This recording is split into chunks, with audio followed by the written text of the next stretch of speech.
भारताचे कबड्डी मधले रेकॉर्ड्स ऐकलेत तर तुम्ही क्रिकेट विसरून जाल. कबड्डीवर प्रेम करत असाल तर हा व्हिडिओ नक्की शेअर करा.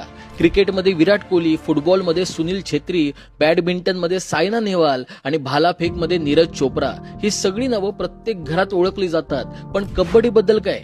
आपल्या मातीतला, आपल्या देशाचा आणि आपल्या संस्कृतीचा खेळ म्हणजे कबड्डी. पण आज किती जणांना त्याचे हिरो माहिती आहेत? अख्ख्या भारताने कबड्डीकडे दुर्लक्ष केलंय, पण कबड्डीने भारताला खूप काही दिलंय. म्हणजे बघा ना, भारताने कबड्डीमध्ये 3 world cup, 6 circle world cup, 8 Asians game, 8 Asian championship, 2 Asian beach game, 1 circle आशिया cup, 10 south Asian game champion, 1 world championship, इतकं सगळं कबड्डी खेळाने जिंकलंय. म्हणजे कबड्डीने जे काही कमावलंय ते इतर कोणत्याच भारतीय खेळाला जमलं नाहीये. बरं, हा आपल्या मातीतला खेळ आहे, म्हणजे मेड इन इंडिया खेळ आहे. या खेळानं अख्ख्या जगाला दाखवून दिलंय की भारत हा फक्त बॅट आणि बॉल पुरता मर्यादित नाहीये, तर त्याच देशात कबड्डी नावाचाही खेळ आहे ज्याने भारताला अभिमान मिळवून दिलाय.